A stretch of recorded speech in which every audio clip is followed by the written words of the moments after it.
Hello everyone and welcome back to Mastering ECG workshop. If you love deciphering ECGs and enhancing your medical knowledge, you are in the right place. Today we have got another intriguing ECG challenge that will test your interpretation skills. Ready to dive in? Let's go. This ECG belongs to a 28-year-old lady who walked into the emergency department feeling dizzy and experiencing palpitations.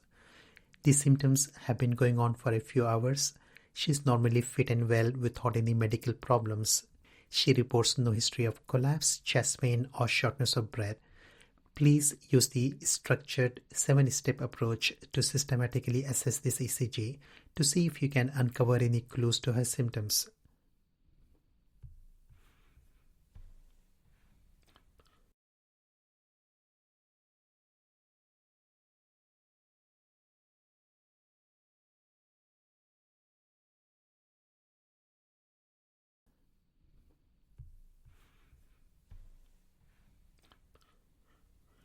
I hope you have made the correct diagnosis. Here I will be discussing the abnormal findings, starting with step 1, that is heart rate. Looking at the ECG, you can immediately see the heart rate is very fast. To determine the exact rate, we use the simple formula of 300 divided by the number of big squares between two QRS complexes. Here it is 1.8 big squares between the complexes. So doing the math, 300 divided by 1.8 gives us a heart rate of about 166 beats per minute. That's significantly higher than normal. Moving to step 2, rhythm. At first glance, you might notice that P waves aren't visible. However, in conditions like this, P waves can be present but superimposed on QRS complexes or T waves, making them hard to spot. Despite this, the rhythm itself is regular as evidenced by the consistent spacing between QRS complexes, which we can track with arrows pointing to each QRS on the screen. Now let's talk about the QRS complexes. They are narrow, measuring less than 3 small boxes, which suggests that the origin of the tachycardia is supraventricular. Focusing on any other abnormalities, if you look closely at leads V4 to V6, you will notice some ST segment depression. While this might initially be concerning, it's important to note that such changes can be secondary to the fast heart rate or tachycardia. Once the heart rate is corrected, these depressions will likely resolve. Now it's time to reveal the diagnosis and see how our systematic approach helped us get there. Ready for the big reveal? Here it comes.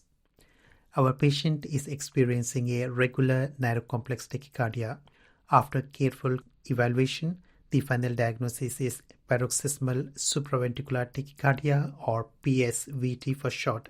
This is a type of fast heart rate that originates above the ventricles and can cause symptoms like palpitations and dizziness, exactly what our patient was feeling. The good news: paroxysmal supraventricular tachycardia can often be effectively treated in the emergency setting. Our patient's rapid heart rate was successfully reverted to a normal sinus rhythm with just a single dose of adenosine 6 mg. Supraventricular tachycardia is an umbrella term used to describe a variety of heart rhythm disorders or arrhythmias that occur in the upper chambers of the heart. Specifically, it's any rhythm disturbance happening at or above the His bundle. If you're curious about supraventricular tachycardia and want a deeper understanding, I've got something for you. Check out the link in the description to another video where I discuss supraventricular tachycardia in detail. You will find lots of valuable information there, so don't miss it. Did you make the correct diagnosis? Were you close? Or did the ECG findings stump you? I would love to hear about your thoughts and your process. Write down your experience in the comments below. Sharing your insights not only helps you reflect but also help others learn from your approach. Thank you for watching, and remember, every ECG is a new puzzle waiting to be solved. Keep practicing, and I will see you in the next video. Till then, goodbye.